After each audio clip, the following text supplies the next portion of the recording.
Okay, very welcome to all of you. जितने भी class 12 के स्टूडेंट हैं उन सभी को फिर से हम हमारी तरफ से एक बार फिर से वेलकम। ठीक है, तो क्लास 12 का जनरली हम लोग जानते हैं कि अभी फिजिक्स का पेपर बचा हुआ है, उसके बाद में हम लोग केमिस्ट्री का पेपर होना है। ठीक है, तो केमिस्ट्री के पेपर में होने के लिए जाहिर सी बात है आपको पढ़ना भी पड़ेगा, थोड़ा बहुत फिजिक्स में पढ़ना पड़ेगा। तो चैप्टर 1 जो सोल्यूशन है उसका हमने ऑलरेडी आपको बता दिया कि ऐसे स्टूडेंट जिन्होंने अभी तक कुछ नहीं पढ़ा है, कुछ तो पढ़ना पड़ेगा ना पास होने के लिए, और जिन्होंने पढ़ लिया अच्छी बात है।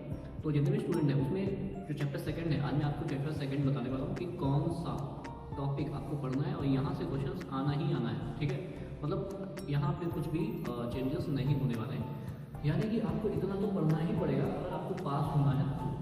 ठीक है, तो इस तरीके से हम लोग क्या करेंगे, आज अपने लेक्चर की स्टार्टिंग करेंगे और ये लेक्चर भी बहुत ही छोटा होने वाला है। उसमें से 20-25 मिनट का लेक्चर होगा जिसमें आपको सब कुछ मिल जाएगा, यानी कि कौन कौन से टॉपिक हैं जो आपको बोर्ड में पढ़ने हैं, जो आने ही हैं, जिनसे क्वेश्चन सेम डिट्टो क्वेश्चन यहाँ पे आते हैं।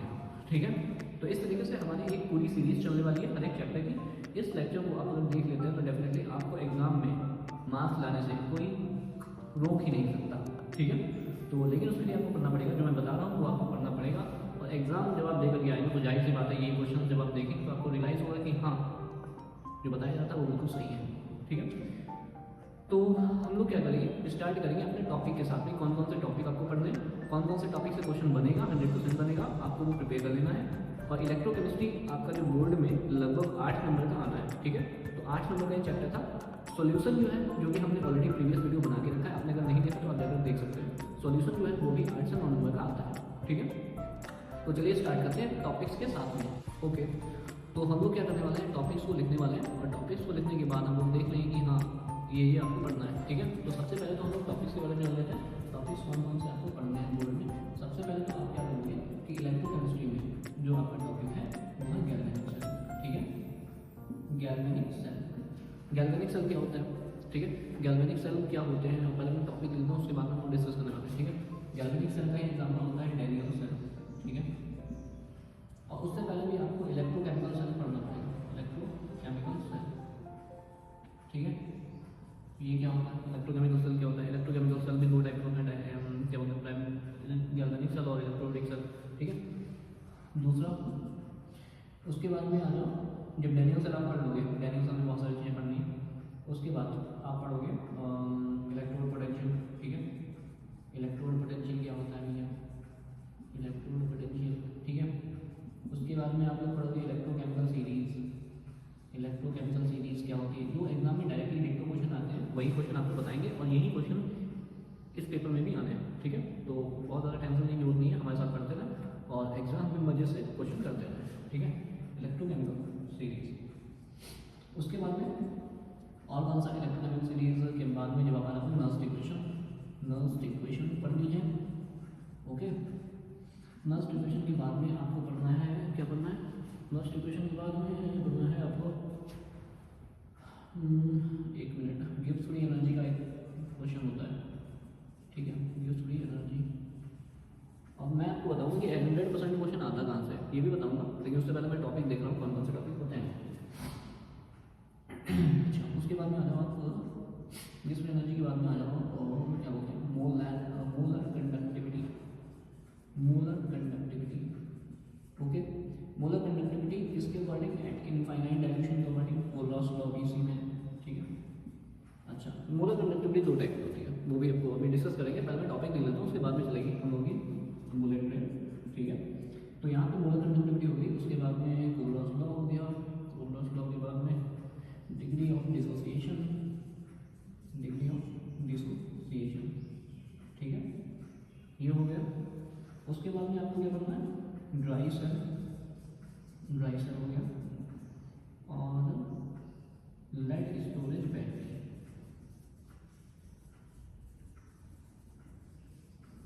इतने टॉपिक्स जो है मोस्टली हमारे बोर्ड एग्जाम के सिलेबस में हैं, है ना।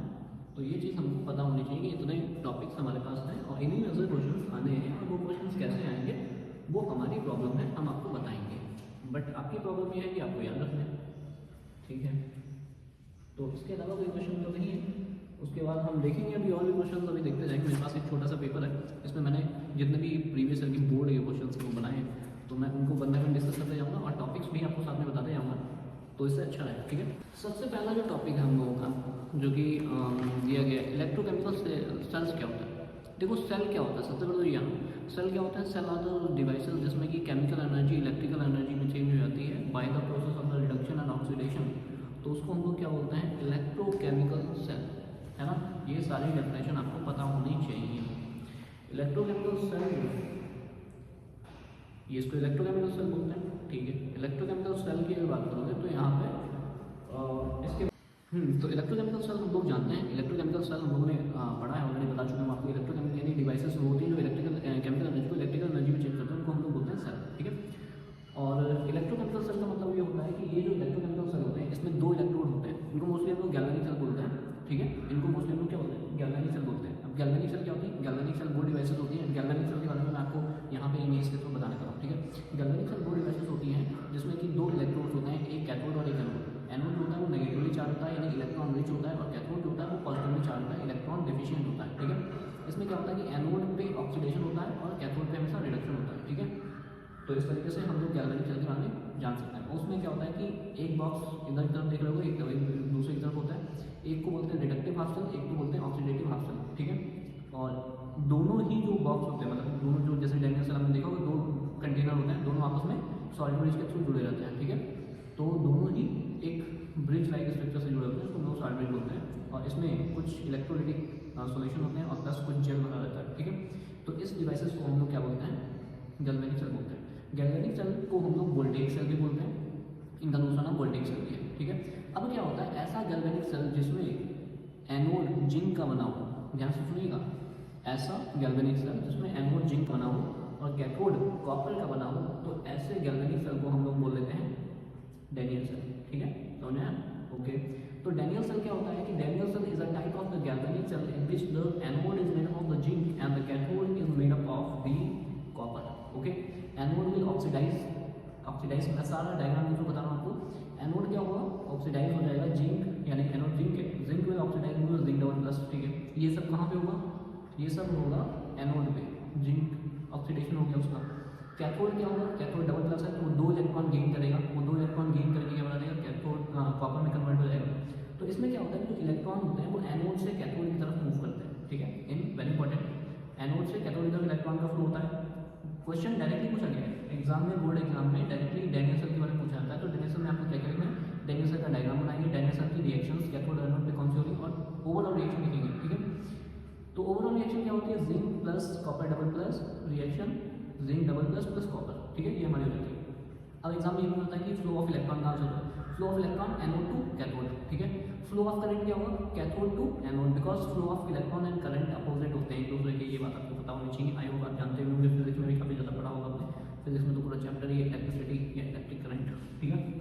तो इस तरीके से हम लोगों को डैनियल सेल के बारे में लिखना है। आई होप आपको समझ में आ गया होगा। Daniell cell is very important for board, direct पूछा जाएगा, ठीक है।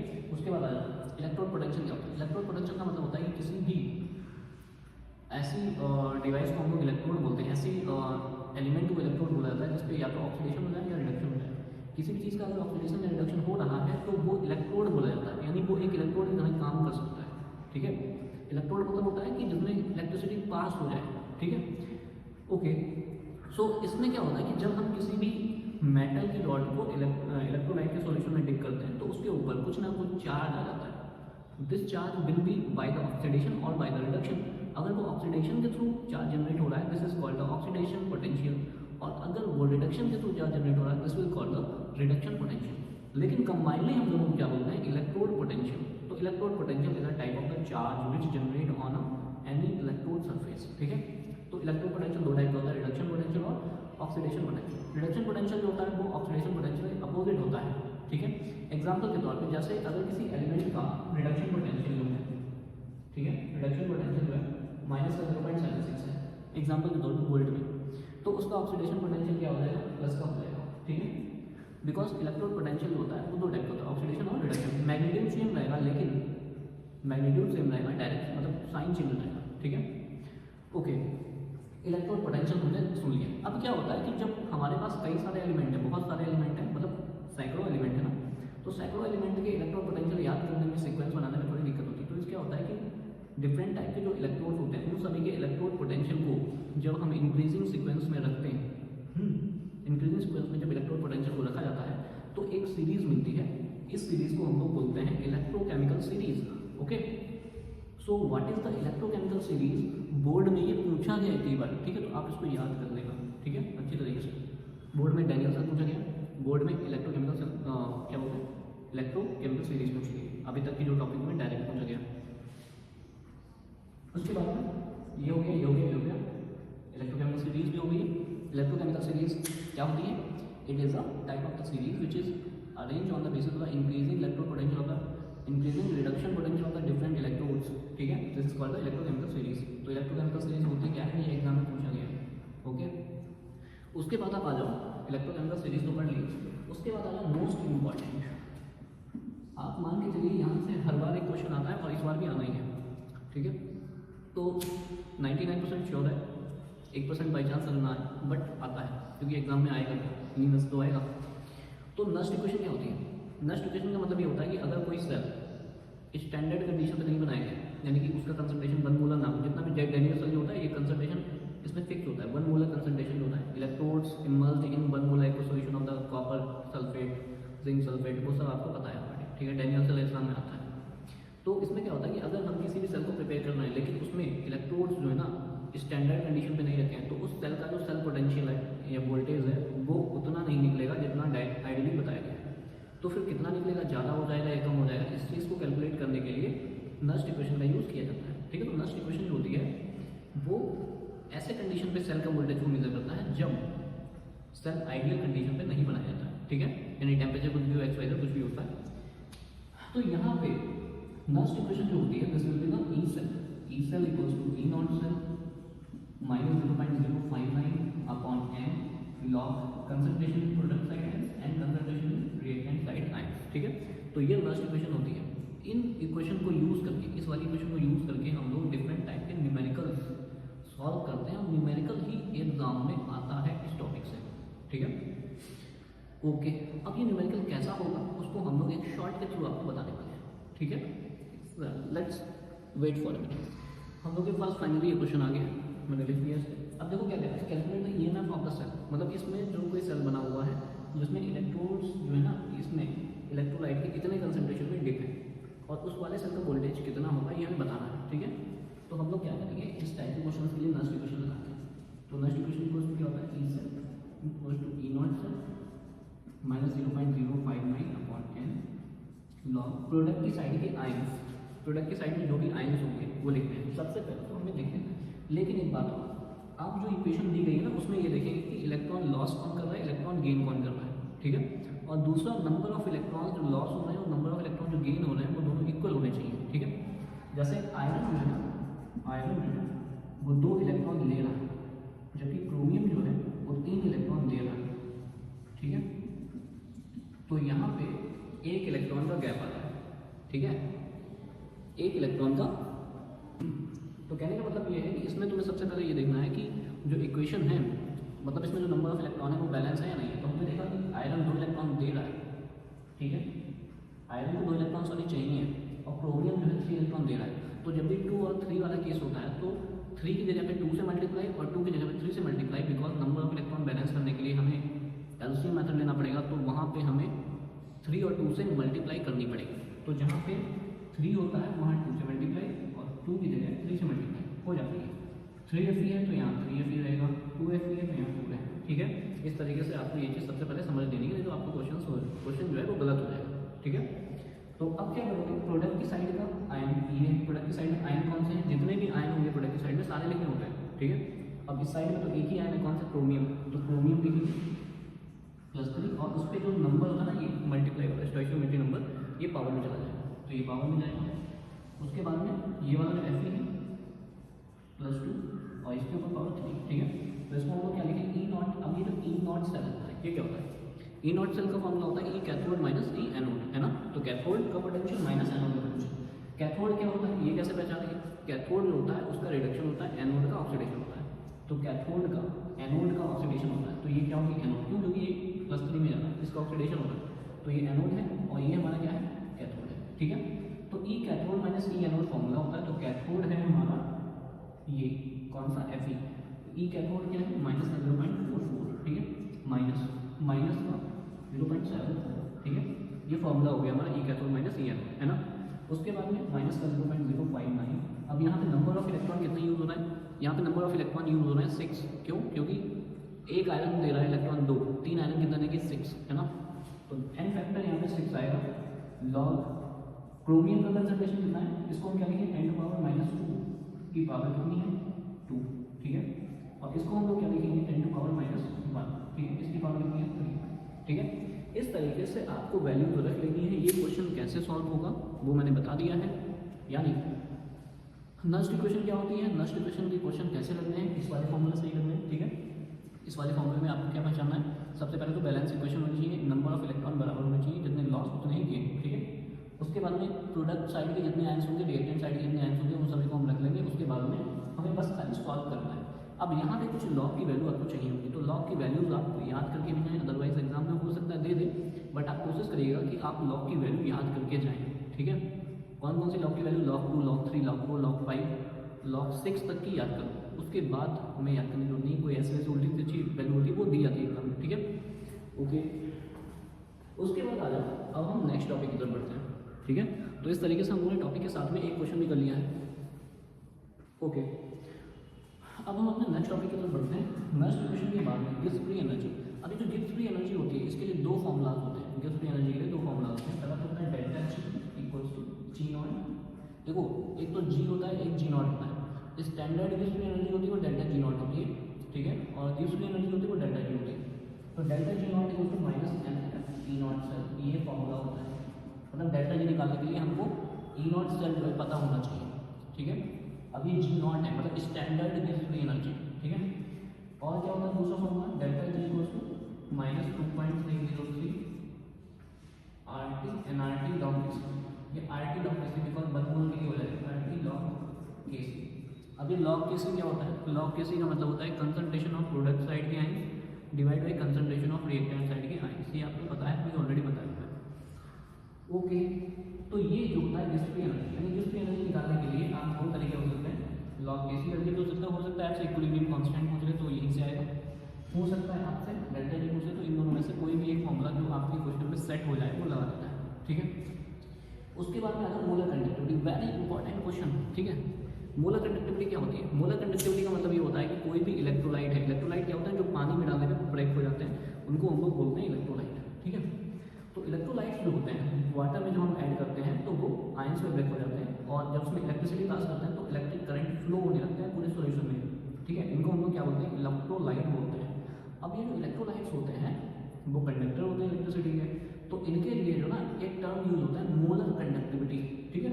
तो मोलर कंडक्टिविटी क्या होता है, सो molar conductivity is the property of any electrolyte solution in which the conductivity, मतलब कि मोलर कंडक्टिविटी का मतलब होता है कि किसी भी इलेक्ट्रोलाइट के 1 मोल सॉल्यूशन, मतलब कि वाटर है, हमने क्या किया उसमें 1 मोल ऐड किया है, 1 लीटर में 1 मोल ऐड किया है, और उसमें जो कंडक्टिविटी की वैल्यू है, कंडक्टिविटी जानती है, कंडक्टिविटी रेजिस्टिविटी है ना, kappa G sorry kappa and rho होती है, तो कंडक्टिविटी की वैल्यू जो आती है 1 मोल इलेक्ट्रोलाइट के सॉल्यूशन में, उसको हम लोग बोलते हैं मोलर कंडक्टिविटी, ठीक है। यानी मोलर कंडक्टिविटी जो होती है वो डिफाइन हो चुकी है। Molar conductivity is the conductivity of any 1 molar electrolyte solution, ठीक है, क्लियर है। अब जो मोलर कंडक्टिविटी का फॉर्मूला होता है वो क्या होता है, मोलर कंडक्टिविटी को लैम्डा से लिखते हैं और लैम्डा C लिखा जाता है। गिवन कंसंट्रेशन में जो मोलर कंडक्टिविटी होती है उसको लैम्डा C लिखते हैं इक्वल्स टू कैप्पा 1000/m, ठीक है। ये फॉर्मूला होता है मोलर कंडक्टिविटी का, ठीक है। कैप्पा क्या होती है, कंडक्टिविटी होती है, और m क्या होता है, मोलैरिटी होती है, और लैम्डा क्या होता है, मोलर कंडक्टिविटी होती है, ठीक है। ओके, अब जो molar conductivity is inversely proportional to concentration, concentration बढ़ने पर मोलर कंडक्टिविटी की वैल्यू कम हो जाएगी, फॉर्मूला से निकल रहा है, ठीक है। तो कंसंट्रेशन अगर बढ़ेगा तो मोलर कंडक्टिविटी की वैल्यू क्या हो जाएगी, कम हो जाएगी, लेकिन कंसंट्रेशन बढ़ने पर कंडक्टिविटी की वैल्यू बढ़ेगी, ये भी फॉर्मूला से, ठीक है। उसके बाद में molar conductivity is directly proportional to conductivity, ठीक है, कुछ हद तक। तो ये हमारा हो गया मोलर कंडक्टिविटी, एग्जाम में पूछा जाता है, ठीक है। इससे न्यूमेरिकल भी आता है कंडक्टिविटी वाले का। उसके बाद में आया मोलर कंडक्टिविटी, एक तो ये हो गया गिवन कंसंट्रेशन में जो मोलर कंडक्टिविटी होती है उसको बोलते हैं लैम्डा Cm, ठीक है। और जो होती है मोलर कंडक्टिविटी इनफाइनाइट डाइल्यूशन में उसको हम लोग बोलते हैं लैम्डा नॉट m, ठीक है। ये दूसरी होती है लैम्डा नॉट m या लैम्डा इनफाइनाइट m, ठीक है। ये होती है molar conductivity at infinite dilution. इसको हम लोग बोलते हैं कोलरॉस लॉ। बहुत एग्जाम में इंपॉर्टेंट है ये लॉ, कोलरॉस लॉ डायरेक्ट पूछा गया है, ठीक है। कोलरॉस लॉ क्या होता है, what is the कोलरॉस law, law of independent migration of ions, इसका दूसरा नाम है। तो ये हमें याद रखना है, रट्टा मान लेना इसका।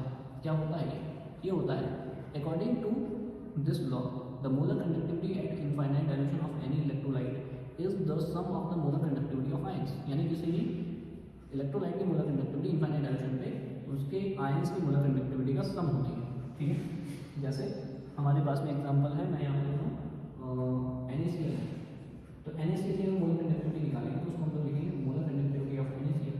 इनफाइनाइट डायल्यूशन में लिखेंगे तो इनफाइनाइट साइन बना देंगे, ठीक है। तो इसकी जो मोलर कंडक्टिविटी होगी वो इसके आयंस पे डिपेंड करेगी। इसके आयंस हैं दो, Na positive Cl negative. So molar conductivity of NaCl will be the sum of the molar conductivity of Na positive plus molar conductivity of Cl negative, ठीक है। इसी तरीके से एक और एग्जांपल ले लेते हैं जो आपको बताने के लिए और आसान हो जाएगा, ठीक है। जैसे मान लो हमारे पास Al2SO4 राइट है, इसकी मोलर कंडक्टिविटी निकालनी है, ठीक है।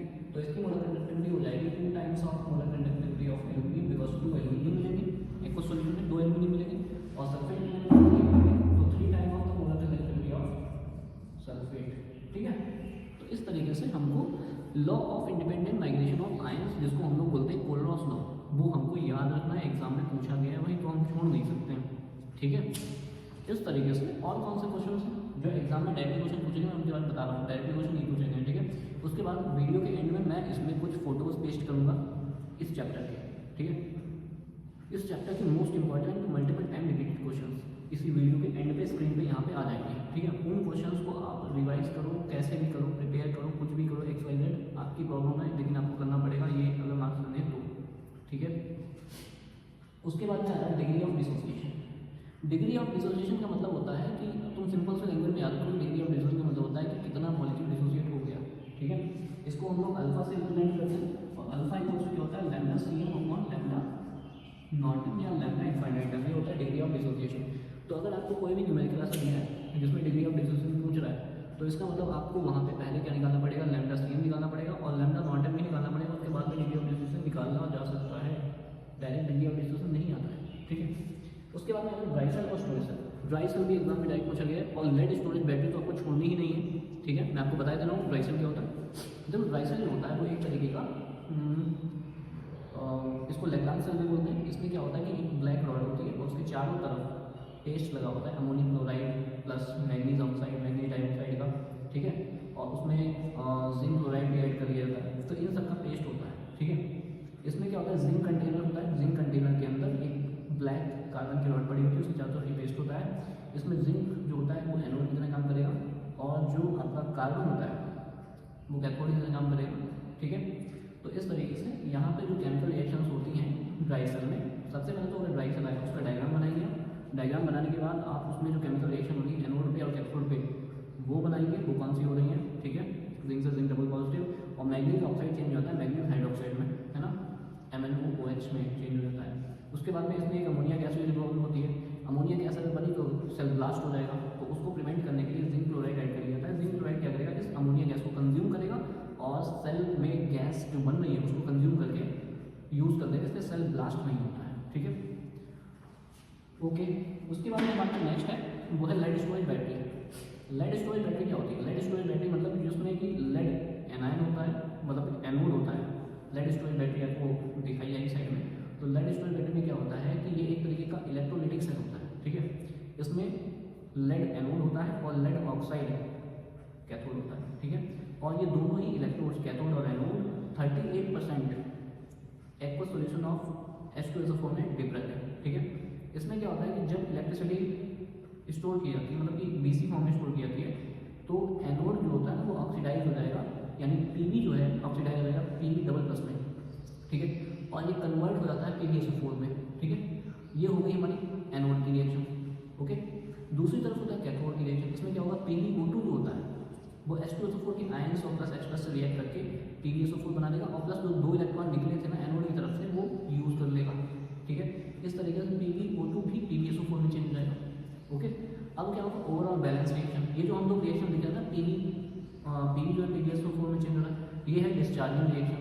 तो लेड स्टोरेज बैटरी में एक डिस्चार्जिंग रिएक्शन होती है, एक चार्जिंग रिएक्शन होती है। हम क्या करेंगे, डिस्चार्जिंग याद कर लेंगे और चार्जिंग वाली अपोजिट करके लिख देंगे वहाँ पे, ठीक है। तो डिस्चार्जिंग रिएक्शन आपको रट्टा मान लेनी है। लेड स्टोरेज बैटरी आपको याद रखनी है, कैसे रहते हैं एग्जाम में डायरेक्ट पूछा गया, लेड एक्यूमुलेटर या लेड स्टोरेज बैटरी, ठीक है। ओके इतने टाइप के जो टॉपिक्स हैं वो हमें याद होने चाहिए, और मैंने आपको रफली थोड़ा बहुत बता भी दिया कौन कौन से एग्जाम में आते हैं, ये भी बताइए, ठीक है। ओके इसके बाद में हम लोग क्या करने वाले हैं, इसके बाद में आपको साइड में यहाँ पे क्वेश्चंस की लिस्ट आ रही होगी, मतलब क्वेश्चंस आ रहे हैं लिखे हुए, और इस वीडियो के एंड में हम लोग क्वेश्चन सॉल्व करने वाले हैं, और उन क्वेश्चंस को आपको मैं एक बार बता दूंगा, आप बाई सेल्फ अपने आप वैसे ही करेंगे, और इतना एग्जाम में आपको पढ़ के जाना ही जाना है, इससे कम में काम चलेगा नहीं, ठीक है। तो इस तरीके की जो वीडियो सीरीज़ है, तो जैसे कि हमने सॉल्यूशन चैप्टर में भी बनाया है, हम लोगों ने इलेक्ट्रोकेमिस्ट्री में भी बनाया है, हम लोग केमिकल काइनेटिक्स भी बनाएंगे, और इस तरीके से क्वेश्चन के ये 3 चैप्टर तो हो ही गए, और अगर कोशिश रहेगी, अगर आप देखेंगे रिस्पॉन्स अच्छा मिलेगा तो हम लोग आगे भी वीडियोज़ बनाएंगे, अदरवाइज नहीं बनाएंगे, बिकॉज वीडियो बनाने में बहुत टाइम लगता है और आप लोग देखते नहीं हो। कुछ बच्चे होते हैं डाउनलोड करके देखते हैं, ये बहुत गलत बात है। वीडियो हमेशा ऑनलाइन देखो, ठीक है, ऑनलाइन देखेंगे तो अच्छा लगता है, डेटा थोड़ा कम ज़्यादा लगता है बट ठीक है, चलता है थोड़ा। ओके एग्जाम में अच्छा करेंगे, यही सारे क्वेश्चंस आते हैं, इन्हीं टॉपिक से आते हैं, इसके अलावा कुछ आता नहीं है, तो जाहिर सी बात है आपको पढ़ना तो पड़ेगा, बिना पढ़ने से कुछ होना नहीं है, ठीक है। Thank you so much for watching. हाँ अभी क्वेश्चंस होने वाले हैं इस वीडियो के एंड में, तो मैं क्वेश्चंस लगभग 10 मिनट का इसमें कंपाइल करने वाला हूँ कॉपी पे, जो इसमें मर्ज करूँगा, और उन क्वेश्चंस को जरूर देखिएगा क्योंकि वही क्वेश्चंस जो है 3, 2 ओके वीडियो के एंड में हम लोग क्या करने वाले हैं, अब क्वेश्चंस करने वाले हैं, ठीक है। तो इलेक्ट्रोकेमिस्ट्री जो चैप्टर है वो हमने ऑलरेडी आपको बता दिया है इसमें स्टार्टिंग में ही, तो अब हम लोग क्या करने वाले हैं, क्वेश्चंस की तरफ बढ़ने वाले हैं, यानी कि अब जो PYQs जितने भी आए हुए हैं वो हम लोग इस वीडियो में कवर करने वाले हैं, ठीक है। कोशिश करिएगा कि ये वीडियो जो आपने बनाए मैंने बनाए हैं वो पूरी तरीके से आप देख लें, ठीक है। स्पेशली जो फिजिकल केमिस्ट्री का है, जो जिससे न्यूमेरिकल आता है, और जो कैलकुलेशन वाले हैं उन सभी को आप देख लें। उसके बाद ऑर्गेनिक का सीरीज हम लोग स्टार्ट करेंगे, तो आज हम लोग क्या करेंगे, फिजिकल के वीडियो जो है यहाँ पे अपलोड कर देंगे, ठीक है। तो अब मैं कुछ क्वेश्चन जो थ्योरी वाले होते हैं वो मैं डायरेक्टली आपको बता रहा हूँ, और उसके बाद में इस वीडियो के एंड में यहाँ पे कहीं पे वो पेज भी पेस्ट कर दूंगा इलेक्ट्रोकेमिस्ट्री का, जिसमें मोस्ट इंपॉर्टेंट क्वेश्चंस रिपीटेड हैं, कई बार आए हुए हैं, इन क्वेश्चंस का कुछ होना नहीं है, ऐसे क्वेश्चंस आने हैं, ठीक है। तो क्वेश्चंस क्या क्या है मैं आपको कुछ रिपीट कर रहा हूँ, जो कैलकुलेशन वाले होंगे वो हम लोग बोर्ड पे सॉल्व करेंगे, ठीक है। सबसे पहला क्वेश्चन पूछा गया कि what is the galvanic cell. Galvanic cell क्या होता है मैंने ऑलरेडी आपको बता दिया है, उसको डिफाइन करना है। वोल्टेइक सेल भी इसको बोलते हैं और इलेक्ट्रोकेमिकल सेल भी बोलते हैं, ये एग्जाम में पूछा गया। उसके बाद में define the Daniell cell. Daniell cell के बारे में पूछा गया, डैनियल सेल से डायरेक्ट क्वेश्चन आता है कि डैनियल सेल क्या होता है, तो डैनियल सेल आपको बना देना है, कैथोड और एनोड की रिएक्शन लिख करके बस बता देना है, ठीक है। इलेक्ट्रो साल्ट ब्रिज का यूज़ करते हैं और उसमें क्या भरा होता है ये बता देना है, ठीक है। उसके बाद में जो सेल रिप्रेजेंटेशन होता है, cell representation of the Daniell cell इतना मतलब Zn/Zn++ है ना, इस तरीके से जो होता है। उसके बाद में डैनियल सेल का जो वोल्टेज होता है वो भी आप बता देंगे, वहाँ पे 1.1 वोल्ट बढ़ता है, ठीक है। उसके बाद में नेक्स्ट क्वेश्चन पूछा गया what is the necessity of the salt bridge in cell, Daniell cell. Daniell cell में सॉल्ट ब्रिज क्यों जरूरी होता है ये पूछा गया है। तो क्यों जरूरी होता है ये आपको मैंने ऑलरेडी वीडियो में बता दिया है, तो आई होप मुझे दोबारा बताने की जरूरत नहीं होगी, ठीक है। उसके बाद में नेक्स्ट क्वेश्चन है लेड स्टोरेज बैटरी। अब देखो लेड स्टोरेज बैटरी जो होती है, बैटरी के केस में बहुत ही इंपॉर्टेंट क्वेश्चन बन जाता है। बैटरीज 2 टाइप की होती हैं, यानी सेल 2 टाइप के होते हैं, प्राइमरी सेल और सेकेंडरी सेल। प्राइमरी सेल वो होते हैं जो एक बार चार्ज होने के बाद एक बार यूज हो जाएंगे फिर दोबारा चार्ज नहीं हो पाएंगे, तो उनको बोलते हैं प्राइमरी सेल। जैसे कि ड्राई सेल क्या है, dry cell is a type of primary cell, ठीक है। बटन सेल क्या है, बटन सेल जो वॉच में पड़ा होता है ये क्या है, प्राइमरी सेल है, ठीक है, क्योंकि ये एक बार यूज होने के बाद दोबारा चार्ज नहीं हो सकता है, नॉन रिचार्जेबल है। जबकि lead storage battery, nickel cadmium battery और इस तरीके से जो भी बैटरी होती हैं, दूसरी जो बैटरी जो चार्ज होती है उनको बोलते हैं सेकेंडरी बैटरीज, ठीक है। Okay what is the electrochemical series. Electrochemical series के बारे में पूछा है एग्जाम में, तो इलेक्ट्रोकेमिकल सीरीज हमने आपको ऑलरेडी बताई है, आप जानते ही हैं, आपको ऑलरेडी इसी लेक्चर में बताया है। इलेक्ट्रोकेमिकल सीरीज क्या होती है, डिफरेंट इलेक्ट्रोड पोटेंशियल्स को जब हम इंक्रीजिंग सीक्वेंस में रखते हैं तो हमें एक सीरीज मिलती है, इसको हम लोग बोलते हैं इलेक्ट्रोकेमिकल सीरीज, है ना। ओके अब यहाँ पे पहला क्वेश्चन हमारे पास से बनता है इलेक्ट्रोकेमिकल सीरीज का। पहला क्वेश्चन हमारे पास से ये बनता है कि कई सारे इलेक्ट्रोड पोटेंशियल आपको दिए होंगे, रिडक्शन पोटेंशियल, ठीक है, कई सारे आपको रिडक्शन पोटेंशियल दिए होंगे और आपसे पूछा जाएगा कि इनको इंक्रीजिंग रिड्यूसिंग पावर में अरेंज करें। तो चलिए अब हम कुछ क्वेश्चंस लिखेंगे और उसके बाद स्टार्ट करेंगे, ठीक है। ओके हमारे पास अभी 2-3 क्वेश्चन लिखे हुए हैं, तो हम लोग क्या करेंगे, पहले इनको सॉल्व करेंगे, उसके बाद हम लोग नेक्स्ट क्वेश्चन की तरफ बढ़ेंगे, ठीक है। तो सबसे पहला जो क्वेश्चन दिया गया है, जैसे कि इलेक्ट्रोकेमिकल सीरीज का क्वेश्चन है, मोस्ट इंपॉर्टेंट है, एग्जाम में कई बार आया भी है। यही क्वेश्चन नहीं, इस टाइप का क्वेश्चन आ सकता है, वैल्यूज चेंज हो सकती है।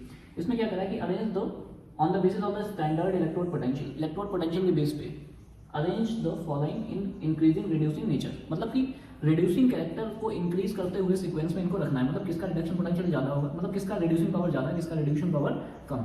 रिडक्शन पोटेंशियल जितना कम होगा, ठीक है ध्यान से सुनिएगा, रिडक्शन पोटेंशियल जितना कम होता है उसका रिड्यूसिंग पावर उतना ज़्यादा होता है, ठीक है। तो अगर मैं बात करूँ यहाँ पे इन सभी में सबसे कम वैल्यू जिसकी होगी उसका रिड्यूसिंग पावर उतना ही ज़्यादा होगा, ठीक है।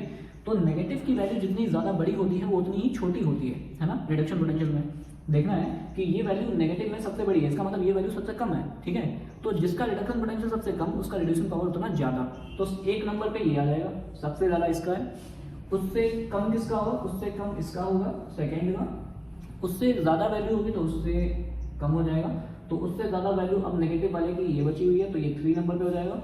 उसके बाद अब कोई भी नेगेटिव नहीं बची, ये बची है तो ये हमारा 4 नंबर पे हो जाएगा। और उसके बाद में हमारा ये 5 नंबर पे हो जाएगा, ठीक है। और ये हमारा 6 नंबर पे हो जाएगा। तो इस तरीके से हम लोगों ने क्या करना है, जब भी इस टाइप का क्वेश्चन आएगा कि arrange the following on the basis of the standard reduction potential, oxidation potential कुछ भी हो, तो रिडक्शन पोटेंशियल जितना कम होगा रिड्यूसिंग नेचर उतना ज़्यादा होगा, ठीक है। This is the very important question for 1 mark 2 mark question, ये 2 मार्क क्वेश्चन है।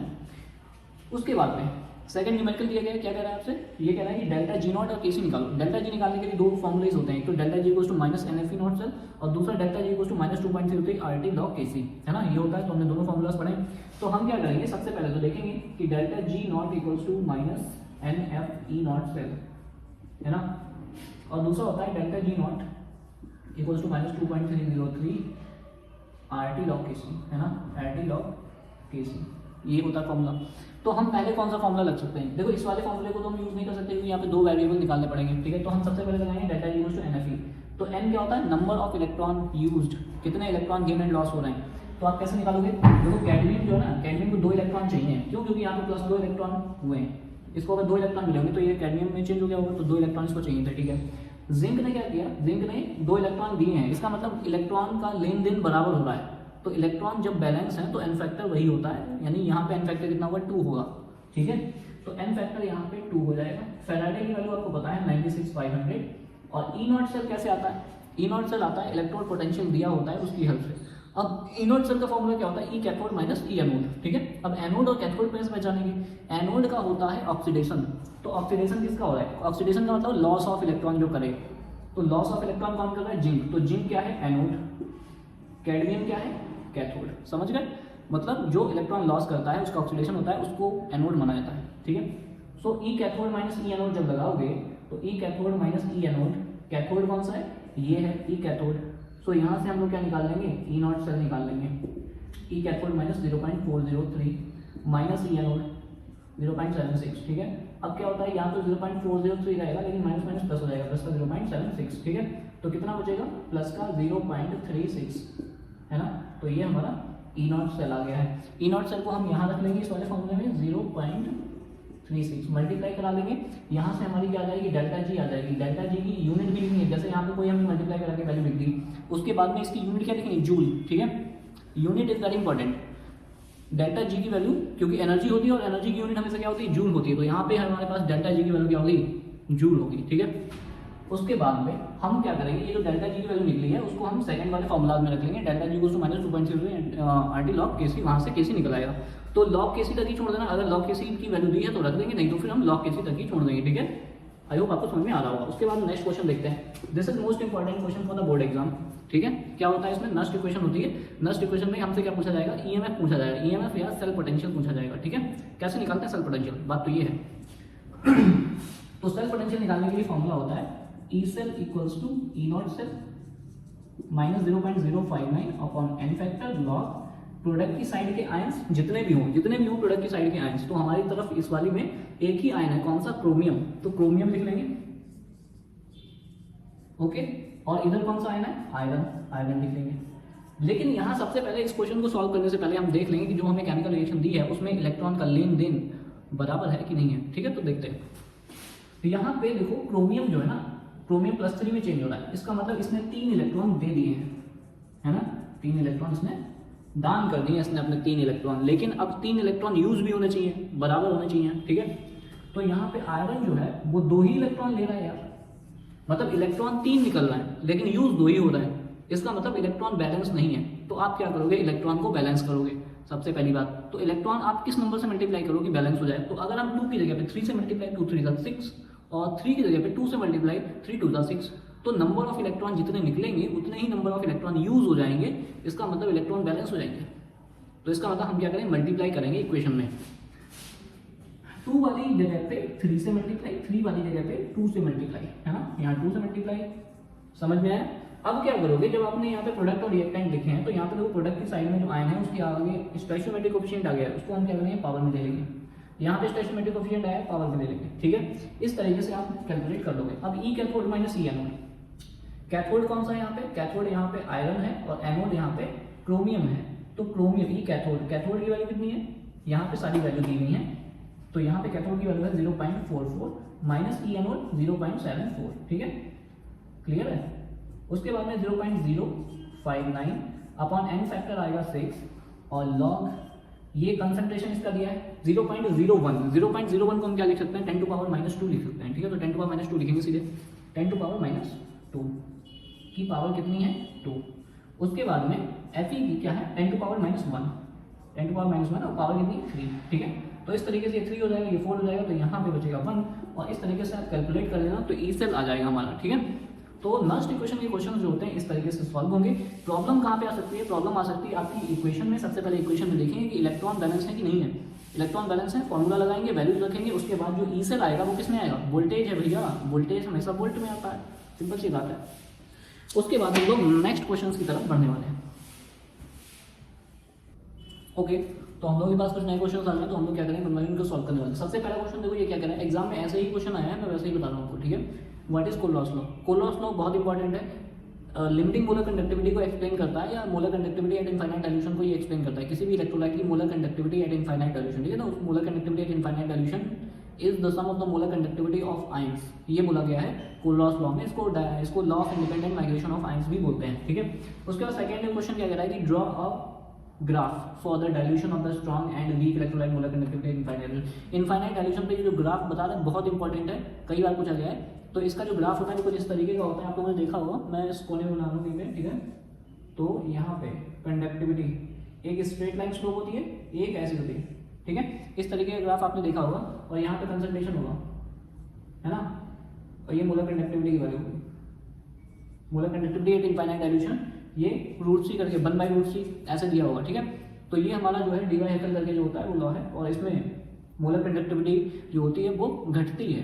ठीक है, मोलर कंडक्टिविटी होती है उसकी वैल्यू घटेगी, बट क्या होता है, स्ट्रॉन्ग इलेक्ट्रोलाइट की एकदम स्लोप के रेगुलर पैटर्न पे घटेगी। तो ये जो ये वाली है, जो ये होती है स्ट्रॉन्ग इलेक्ट्रोलाइट के लिए होती है, और ये वाली होती है वो वीक इलेक्ट्रोलाइट के लिए होती है। ये ग्राफ ऑलरेडी आप पढ़ चुके हैं हम लोगों के साथ में, पूरे साल यही तो पढ़ा है। ठीक है, तो अब हम लोग क्या कर रहे हैं, क्वेश्चन, यानी एग्जाम में वो क्वेश्चन जो आने हैं वही आने हैं, समझिए।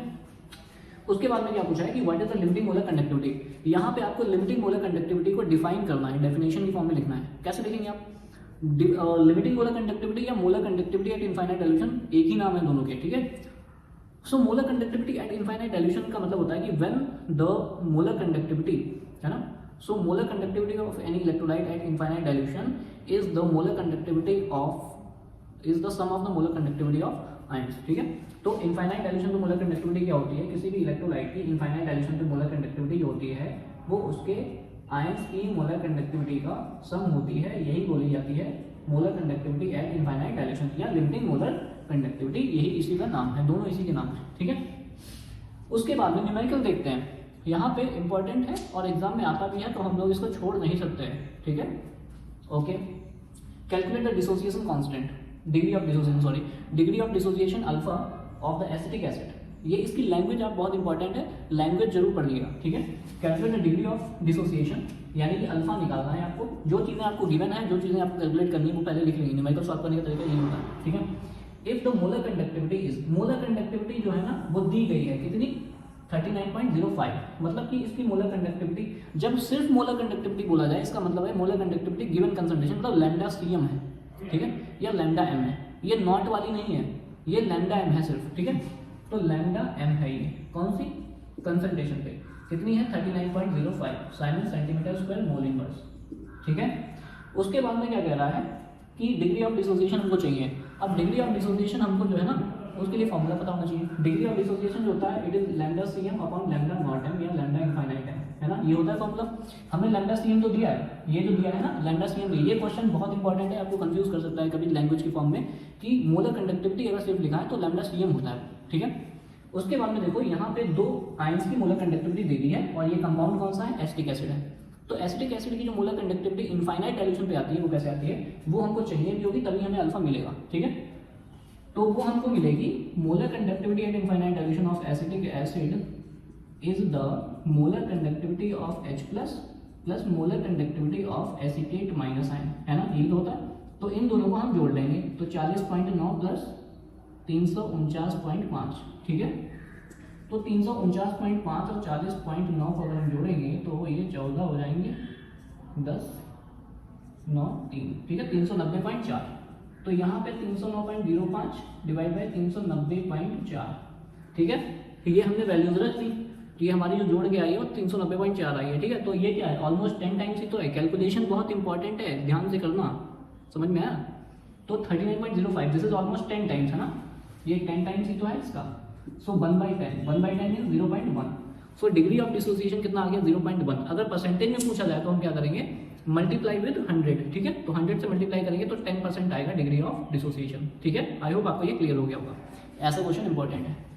उसके बाद में नेक्स्ट क्वेश्चन की तरफ बढ़ते हैं, जो कि हमारा नेक्स्ट क्वेश्चन ये है, the conductivity of, this is important question, आपको इसमें लैंग्वेज ध्यान रखनी है। क्या करोगे, द कंडक्टिविटी ऑफ, कंडक्टिविटी मतलब क्या होता है, कैप्पा, है ना, समझ में आया। कंडक्टिविटी ऑफ 0.001, ये क्या है, मोलारिटी। तो मोलारिटी क्या है, 0.01 m, ये तो मोलारिटी हो गई। इसकी कंडक्टिविटी यानी conductivity of 0.01 m acetic acid is इतनी। तो ये जो वैल्यू दी गई ना 4 × 10⁵ साइमन पर सेंटीमीटर। अब देखो कंडक्टिविटी क्या होती है, साइमन पर सेंटीमीटर यूनिट होती है ना कंडक्टिविटी की, आप सभी को पता होना चाहिए कंडक्टिविटी की यूनिट साइमन पर सेंटीमीटर होती है। Conductivity, resistivity, these deals with per unit length, है ना, तो हमको पता होना चाहिए पर यूनिट लेंथ में जब होता है तो या तो कंडक्टिविटी होगी या रेजिस्टिविटी होगी। तो कंडक्टिविटी दी है साइमन पर सेंटीमीटर, ठीक है।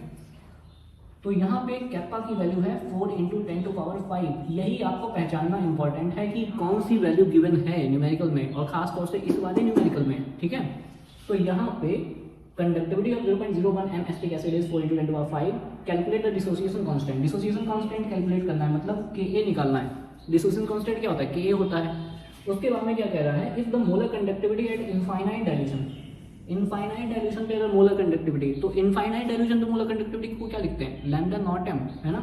सो लैम्डा नॉट m जो है वो हमारी 390 Simon centimetre square mole inverse. एक बात और, आप यहाँ पे क्या कंफ्यूज हो सकते हैं कि कंडक्टिविटी और मोलर कंडक्टिविटी की वैल्यू कौन सी है, ये पहचाने कैसे। तो आप उसकी यूनिट देखो ना, अगर साइमन पर सेंटीमीटर लिखा है तो कंडक्टिविटी है, और Simon centimetre square mole inverse लिखा है तो मोलर कंडक्टिविटी है, समझिए। और मोलर कंडक्टिविटी कौन सी है, इनफाइनाइट वाली है या सीएम वाली है, तो वो आपको बताएगा। जैसे यहाँ पे लिखा हुआ है कि molar conductivity at infinite dilution, ठीक है। तो हमको क्या करना है, अब हमें चाहिए डिसोसिएशन कांस्टेंट। इसका फॉर्मूला क्या होता है, Ka = C⁴/1 - अल्फा। हमें क्या चाहिए, अल्फा चाहिए। अल्फा हमारे पास है नहीं, अल्फा हमें चाहिए होगा, तो अल्फा का फॉर्मूला हमको पता होता है कि अल्फा = होता है वो लैम्डा CM/लैम्डा नॉट m होता है या इनफाइनाइट m होता है। अब इसके लिए हमें लैम्डा CM भी पता होना चाहिए, लैम्डा CM हमको मिला नहीं है, तो लैम्डा CM निकालेंगे हम। लैम्डा CM कैसे निकलेगा, लैम्डा CM का फॉर्मूला होता है कैप्पा 1000/m। कैप्पा की वैल्यू दी है 4 × 10⁵ 1000, m की वैल्यू दी है 0.01, ठीक है। तो यहाँ पे 2 0 और बढ़ जाएंगे, ये हो जाएगा 5 3 8 2 10, 4 × 10⁻10, ठीक है, लैम्डा CM हो गया। इस तरीके से आप क्या करोगे, या तो यहाँ पे -5 होगा, ठीक है, हो सकता है -5 हो, यहाँ पे 10⁻⁻5 हो सकता है। अभी जो वैल्यू अकॉर्डिंग है, अभी जो वैल्यू दी गई है उसके अकॉर्डिंग ऐसे लगेगा, अदरवाइज देखना पड़ेगा कि इसमें 10⁻⁻5 है क्या है। जो भी दियो आप क्या करोगे, इसी तरीके से लगेगा। सबसे पहले क्या करेंगे, हमको डिसोसिएशन कांस्टेंट निकालना है। डिसोसिएशन कांस्टेंट क्या होता है, K होता है C⁴/1 - अल्फा। इसका मतलब हमें अल्फा चाहिए, तो अल्फा के लिए क्या चाहिए होता है, लैम्डा CM/लैम्डा नॉट m। हमको लैम्डा नॉट m दिया है, लैम्डा CM हमको चाहिए। लैम्डा CM कैसे आता है, कैप्पा 1000/m से आता है। तो कैप्पा 1000/m से हमें यहाँ से लैम्डा CM मिलेगा, तो हम उसको यहाँ रखेंगे, यहाँ से अल्फा मिलेगा, फिर हम यहाँ रखेंगे। ये लेंथी क्वेश्चन हो गया है, तो हो सकता है ये थोड़ा ज़्यादा मार्क में आए, ठीक है। ओके, अब हम नेक्स्ट क्वेश्चन की तरफ बढ़ने वाले हैं, ठीक है। हम लोग के पास में नए क्वेश्चन आ रहे हैं बोर्ड पे, तो देखते हैं। Value of the lambda naught m निकालना है। Lambda naught m for the Al2SO4 thrice, मतलब कि लैम्डा नॉट जो Al2SO4 थ्राइस की है वो आपको दिया है। मतलब ये कहीं ना कहीं क्वेश्चन किसका है, ये क्वेश्चन है कोल्लॉस लॉ का, ठीक है। उसके बाद में कितनी दी है वैल्यू, 858, है ना, ये वैल्यू समथिंग यूनिट नहीं लिख रहे हैं यहाँ पे। उसके बाद में लैम्डा नॉट ऑफ SO4 जो होगा उसकी वैल्यू ली है 160, ठीक है। और तुमसे पूछा है lambda naught for Al triple positive, so lambda naught of aluminium निकालनी है, तो हम निकाल सकते हैं। कैसे निकालेंगे, ये कोलॉस का क्वेश्चन है। क्या होता है, सबसे पहले जो आपको सॉल्ट दिया गया है उसको आपको डिसोसिएट करना है कि वो कितने आयंस में ब्रेक हो रहा है। तो हमने क्या किया कि जो Al2SO4 थ्राइस होता है वो अगर ब्रेक हुआ तो 2 एल्यूमिनियम में ब्रेक होगा प्लस 3 SO4 देगा, है ना, ये ऐसे ब्रेक होगा सॉल्ट, ठीक है। अब हमको इसके लिए अगर मोलर कंडक्टिविटी लिखनी हो तो हम ऐसे लिखेंगे lambda naught of Al2SO4 thrice equal to lambda naught of aluminium, है ना, plus lambda naught of sulphate. लेकिन एल्यूमिनियम 2 निकल रहा है और सल्फेट 3 निकल रहा है, तो इनकी वैल्यू को मल्टीप्लाई करते हैं, ठीक है। ये बहुत इंपॉर्टेंट क्वेश्चन है, सारे ही इंपॉर्टेंट क्वेश्चन है, बोर्ड के मल्टीपल टाइम रिपीटेड क्वेश्चन है, आपको ये देखने ही है, ठीक है। तो अब क्या दिया है आपको, इन सब की वैल्यू दी है, जिसकी वैल्यू दी है उसकी वैल्यू, जैसे यहाँ पे इसकी वैल्यू दी है तो इसकी वैल्यू है 858, ठीक है। एल्यूमिनियम की वैल्यू नहीं दी है, हमसे पूछिए, तो हम क्या करेंगे 2 time of lambda naught of aluminium plus 3 time of sulphate, sulphate कितना है 160, तो क्या करोगे मल्टीप्लाई करके यहाँ से सब्सट्रैक्ट करना, डिवाइड बाई 2 कर देना, आंसर आ जाएगा, ठीक है। तो इस तरीके से किसी भी इलेक्ट्रोलाइट की मोलर कंडक्टिविटी पूछी जा सकती है न्यूमेरिकल की फॉर्म में, वो ऐसे सॉल्व होगी कोलॉस लॉ से, बिकॉज कोलॉस लॉ कहता है कि किसी भी सॉल्ट की molar conductivity is the sum of the molar conductivity of ions present in a electrolyte, ठीक है। उसके बाद में सेकंड हमसे क्वेश्चन पूछा गया है कि Faraday's first and second law. तो फैराडे लॉ क्या होते हैं, फैराडे ने ये बताया कि जब हम किसी भी कंपाउंड की भी इलेक्ट्रोलाइट का हम क्या कराते हैं इलेक्ट्रोलिसिस कराते हैं, तो उसमें अमाउंट इलेक्ट्रोड पे जाके डिपॉजिट होता है, तो वो इलेक्ट्रिसिटी के रिलेट करता है। तो इन्होंने क्या बताया कि when any electrolyte undergo the electrolysis so the substance deposit at the electrodes will be equal to the और directly proportional to the amount of electricity supply, ठीक है। यानी कि कुल मिलाकर के इन्होंने ये कहा फर्स्ट लॉ में कि भाई W जो होगा it is directly proportional to Q and W proportional sign हटेगा तो Z आ जाएगा, Z is a electrochemical equivalent, ये कांस्टेंट होता है, और W इक्वल्स टू ZIT भी लिख सकते हैं because Q is a electricity या इलेक्ट्रिक चार्ज, जिसको हम लोग Q इक्वल्स टू IT पढ़ते हैं, तो जाहिर सी बात है W इक्वल्स टू ZIT हो जाएगा। अब ये Z क्या होता है, Z होता है molar mass upon N into Faraday, ठीक है। सो Z is a molar mass upon N factor into Faraday, तो ये होता है, यहाँ से हमें न्यूमेरिकल भी मिलता है, ठीक है। अब हम लोग आगे देखेंगे इसी का न्यूमेरिकल दिया गया है। तो ये होता है फर्स्ट लॉ। फर्स्ट लॉ ये कहता है कि भाई जितनी इलेक्ट्रिसिटी पास करोगे उतना ही डिपॉजिट होगा substance, amount of deposit substance is directly proportional to amount of electricity supply through the solution, ठीक है। उसके बाद में सेकंड लॉ क्या कहता है, सेकंड लॉ क्या कहता है कि अगर दो इलेक्ट्रोलाइट्स के सॉल्यूशन को कंबाइन कर दें और उनसे इलेक्ट्रिसिटी पास करें, तो इन्होंने कहा कि भाई when the two electrolyte solution are combined to each other then the amount of the substance deposit at electrodes will be directly proportional to the equivalent weight of the substance। ये होता है Faraday का second law, ठीक है, जिसको हम लोग W1 upon Z1 equals to W2 upon Z2 equivalent weight, sorry equivalent weight क्या होता है E1 होता है, इसका इक्विवेलेंट वेट E2 होता है। अब ये इक्विवेलेंट वेट कैसे निकाला जाता है उसको भी मैं आपको बता देता हूँ। इक्विवेलेंट वेट जो होता है इट इज होता है molar mass upon N factor, ठीक है, जो कि यहाँ पे आपको देख सकते हो, यहाँ पे दिया गया है, कहाँ मैंने लिखा था molar mass upon N factor जो होता है वो E होता है, सो इसको हम E अपॉन F भी लिख सकते हैं, ठीक है। तो इक्विवेलेंट वेट अपॉन फैराडे भी लिख सकते हैं इसको। सो इक्विवेलेंट वेट क्या होता है, इक्विवेलेंट वेट जो होता है वो molar mass upon N factor. अब ये N फैक्टर क्या होता है, N फैक्टर का मतलब होता है किसी भी आयन के ऊपर का जो चार्ज होता है, जैसे सोडियम पे +1 चार्ज होता है तो इसका N फैक्टर 1, कॉपर पे +2 चार्ज होता है तो इसका N फैक्टर 2, ठीक है, एल्यूमिनियम पे +3 चार्ज होता है तो इसका N फैक्टर 3। तो हम क्या करेंगे, इसका इक्विवेलेंट वेट निकालने के लिए क्या करेंगे, इसके मोलर मास को 3 से डिवाइड कर देंगे एल्यूमिनियम का, जैसे एल्यूमिनियम का मोलर मास होता है 27, ठीक है। तो एल्यूमिनियम +3 का अगर मैं इक्विवेलेंट वेट निकालूं तो कैसे निकालूंगा, molar mass divide by N factor, N factor होता है वो चार्ज होता है, सो इट विल बी 9, ठीक है। सो 9 is the equivalent weight of aluminium, ठीक है।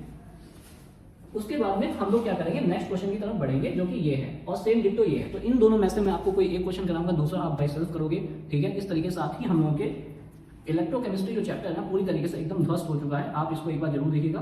तो लास्ट क्वेश्चन हम लोग करने वाले हैं, कौन सा है ये क्वेश्चन कर लेते हैं। वो क्या कह रहा है, calculate the time to deposit, time निकालना है, टाइम मतलब वक्त निकालना है। टाइम का मतलब क्या होता है, टाइम का मतलब होता है वक्त, यानी वक्त निकालना है, तो टाइम निकालना है, टाइम कैलकुलेट करना है, ठीक है। So calculate the time to deposit 1.27, ये क्या है, वेट है, तो वेट को क्या लिखते हैं W, तो W इक्वल टू 1.27 ग्राम, ठीक है, ऑफ कॉपर। वो कह रहा है कि calculate the time to deposit 1.27 gram of copper, copper deposit हो रहा है at cathode when the current of 2 ampere, तो करंट कितना है, करंट मतलब I होता है, I कितना है 2 ampere, pass through the solution of the copper sulphate.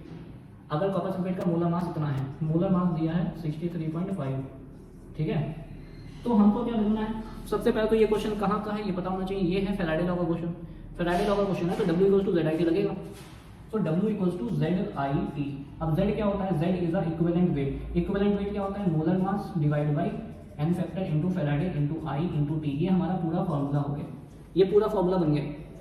अब मोलर मास कितना होता है? 63.5 डिवाइड बाई n फैक्टर होता है 2। क्यों 2 कैसे पता चला? कॉपर पे +2 होता है। आप क्या करो, जितने भी कैटायन और एनायंस हैं उन सबके 4 रट्टा मान लो। कौन कौन से? कुछ छट्टे के होते हैं उनको रट्टा मान लेना है, ठीक है। 2 इंटू 96,500, I की वैल्यू 2 है और टाइम निकालना है, तो टाइम तो यही है और यहाँ पे 1.27 जो कि W आपको दिया है, ठीक है। तो बस आपको क्या करना है? कुछ नहीं करना है, 2 से 2 कैंसिल ही हो जाएगा। तो T निकालने के लिए आप क्या करोगे? 96,500 इंटू 1.27 और डिवाइड बाई 63.5, ठीक है। ये लगभग कितने टाइम है? 50 टाइम्स है। मुझे ऐसा लग रहा है कि ये 50 टाइम्स है। I hope so. मुझे ऐसा लग रहा है कि जब आप इसको डिवाइड करोगे तो ये 50 टाइम्स होगा, ठीक है। कैलकुलेट आप कर लीजिएगा अपने आप और 0 से 0 मार दूंगा और बचेगा क्या? 5 1 जा, ठीक है, 5 9 जा और 5 3 जा। ये क्या आएगा? सेकेंड आएगा। आई होप सो 0 एक आएगा और साथ में। सो 1930 इसका आंसर आना चाहिए। सेम डिक्टो क्वेश्चन लास्ट वाला है। लास्ट वाला क्वेश्चन बाय सेल्फ आप अपने आप कर सकते हो। तो इस तरीके से हम लोगों ने इलेक्ट्रोकेमिस्ट्री के जो क्वेश्चंस हैं, इलेक्ट्रोकेमिस्ट्री जो पूरा टॉपिक है, मतलब पूरा चैप्टर जो है वो हम लोगों ने एक ही वीडियो में कवर कर लिया है। तो अगर आप फिजिकल के तीनों चैप्टर कंप्लीट कर लेते हो, ठीक है, अगर एग्जाम में मार्क्स लाने हैं ठीक ठाक तो आपको पढ़ना तो पड़ेगा, ठीक है। तो आप अगर क्या कर लेते हैं, देखो एक तो सोल्यूशन तैयार कर लेना है, एक इलेक्ट्रोकेमिस्ट्री तैयार कर लेना है और केमिकल काइनेटिक्स तैयार कर लेना है, बायोमॉलिक्यूल तैयार कर लेना है उसके बाद में, और इसके बाद में DNF ब्लॉक तैयार कर लेना है, कोऑर्डिनेशन तैयार कर लेना है। इतने चैप्टर भी अगर कोई स्टूडेंट तैयार कर लेता तो आई एम श्योर, और खास तौर से जो मैं क्वेश्चन बना के दे रहा हूँ, अगर आप इतने तैयार कर लेते हो ना तो आपको मार्क्स लाने से कोई रोक नहीं सकता है, ठीक है। आप एग्जाम देने के बाद यहीं पे आकर ये कमेंट करिएगा कि हाँ आपका पेपर कैसा हुआ है, ठीक है। जो बताया था एग्जैक्टली वही क्वेश्चन आ रहे हैं कि नहीं आ रहे हैं, कुछ ऐसा तो नहीं कि सर आपने बताया कुछ और था आया कुछ और है, धोखा हो गया हमारे साथ में, ऐसा कुछ नहीं होने वाला है। क्योंकि एग्जाम में सिर्फ ऐसे ही क्वेश्चन आते हैं, आपको कंसेप्ट आना चाहिए, कंसेप्ट इज पावर एक्चुअली। तो हमने क्या किया है, चैप्टर इलेक्ट्रोकेमिस्ट्री पूरा कंप्लीट कर दिया है, ठीक है। तो अगर आपको और वीडियोस चाहिए एग्जाम से पहले तो आप मुझे बता दीजिएगा, मैं रात में उठ करके वीडियोस आपके लिए बनाऊंगा। और आपको लेकिन देखना पड़ेगा, लेकिन ऑनलाइन देखिएगा, डाउनलोड करके कोई भी वीडियो नहीं देखेगा, ठीक है। डाउनलोड करके देखेंगे तो मुझे उससे कोई फायदा नहीं होने वाला है। तो आप अगर ऑनलाइन वीडियो देख रहे हैं तो भी मुझको फायदा होने वाला है, वो भी मुझे पर्सनल फायदा नहीं होने वाला है, बस थोड़ा चैनल को फायदा होने वाला है और कुछ भी फायदा नहीं होगा, ठीक है। तो आप लोगों से गुजारिश है कि आप लोग पढ़ते रहें। यहाँ पे साइड में मैं क्वेश्चंस पेस्ट कर दे रहा हूँ, इस वाले चैप्टर के सारे क्वेश्चन मैं यहाँ पे पेज के फॉर्म में लगा दे रहा हूँ, तब तक आप इसको देख लीजिएगा और आप अपने आप देखिएगा। आपके जितने भी दोस्त हैं, जितने भी ऐसे स्टूडेंट जो आपको जानते हैं, ठीक है, तो आप उनको शेयर करिएगा, दूसरों का भला करिएगा। यही वक्त होता है दूसरों का भला करने का, ठीक है। तो जिस तरीके से मैंने वीडियोस में पूरी डेडिकेशन के साथ पढ़ाया है, आप भी इस वीडियो को पूरे डेडिकेशन के साथ ऑनलाइन ही देखना, ठीक है। कोई भी डाउनलोड करके नहीं देखेगा, because this is very important for us, ठीक है। अगर हम आपके लिए इतना कर रहे हैं तो आप भी हमारे लिए इतना तो कर ही सकते हैं कि वीडियो डाउनलोड करके नहीं देखेंगे, ऑनलाइन देखेंगे, ठीक है। Thank you so much for watching, stay tuned with us and ready for the next videos.